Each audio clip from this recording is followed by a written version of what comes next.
My troubled teen daughter pushed me to the brink with dangerous behavior, from dating older boys and skipping school to sharing explicit photos and getting drunk. Hey everyone, my name is Laura, and I'm reaching out here in desperation for some input on how to best help my daughter.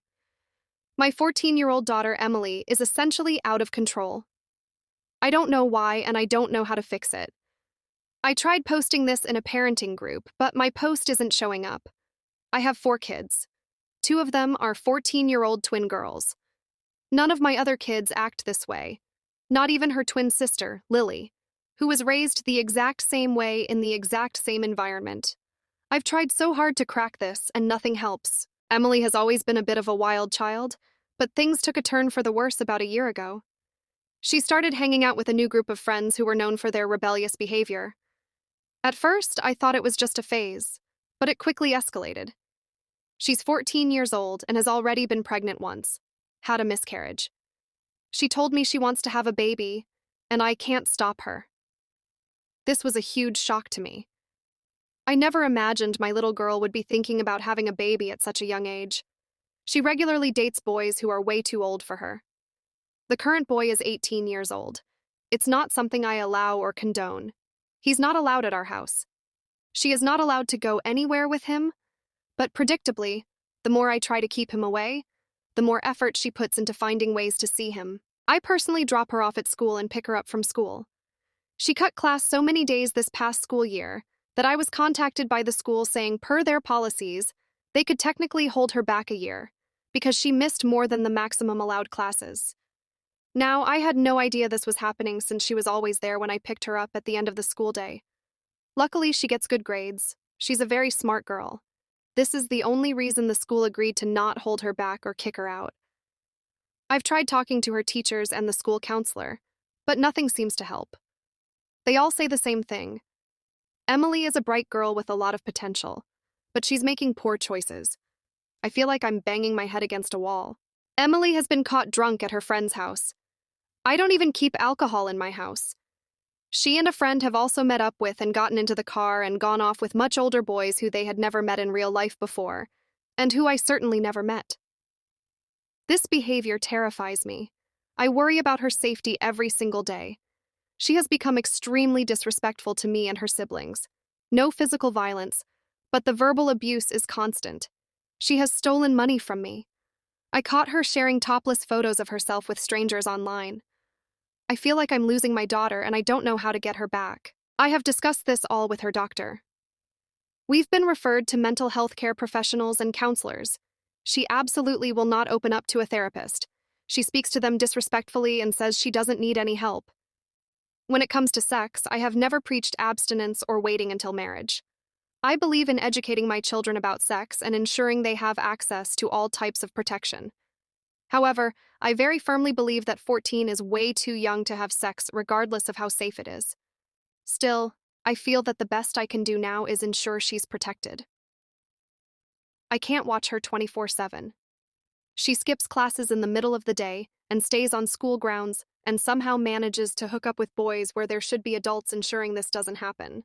Rules and boundaries mean nothing to her. Absolutely nothing. They are like fun challenges to her. How can she pulverize them the quickest? And I've tried to come at it from an understanding place. Her siblings can't stand her. She and her twin sister used to be as close as can be, but even Lily wants nothing to do with her at this point. It breaks my heart to see the rift between them. They used to be inseparable, and now they barely speak. Short of shipping her off to a boarding school, which I can't afford and I don't necessarily feel comfortable with for a variety of reasons, I'm at the end of my rope over what else I can do. I love my daughter, but I really dislike the person she is right now. I feel like the worst mother in the world admitting that. One night, things came to a head. Emily snuck out of the house to meet her 18-year-old boyfriend. I found out when Lily woke me up saying she heard Emily climbing out of the window. I was furious and scared. I called the police and they found her a few hours later, drunk and with her boyfriend in his car. This incident was a wake-up call for Emily. The police scared her straight, at least for a little while. She started attending her therapy sessions, albeit reluctantly. She still didn't open up much, but it was a start. Despite the scare, Emily's behavior didn't change overnight. She continued to push boundaries and test limits. I felt like I was constantly on edge, waiting for the next crisis. I tried to be patient and understanding, but it was exhausting. I started attending a support group for parents of troubled teens. It was a relief to talk to other parents who were going through similar struggles. They offered advice and support, and I began to feel less alone. After months of therapy and support group meetings, Emily finally had a breakthrough. She opened up to her therapist about the miscarriage and how it had affected her. She admitted that she had been acting out because she didn't know how to cope with her feelings. This was a turning point for Emily. She started to take her therapy sessions seriously and began to make positive changes in her life. She cut ties with her older boyfriend and started spending more time with her family. The healing process was slow and painful. Emily had a lot of work to do to rebuild the trust she had broken. She apologized to her siblings and made an effort to repair her relationship with Lily.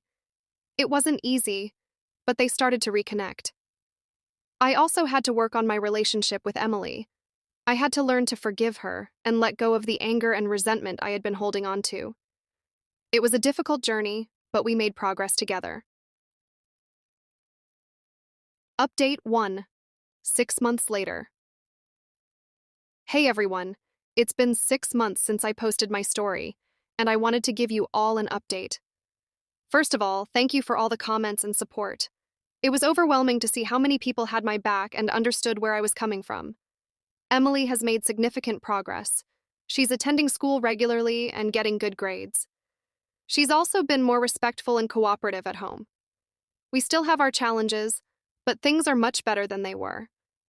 Lily and Emily have started to rebuild their relationship. They're not as close as they once were, but they're getting there. It's a relief to see them talking and laughing together again. I'm still attending my support group, and it's been a lifeline for me. I've made some great friends and learned a lot about how to handle difficult situations with Emily. I'm hopeful for the future. Update 2. 1 year later. Hey Reddit, it's been a year since my original post, and I thought I'd give you all another update. First off, thank you again for all the support and kind words. It really helped me get through a tough time. I'm happy to report that life has been getting better. Emily has continued to make positive changes. She's involved in extracurricular activities at school and has made new friends who are a positive influence on her.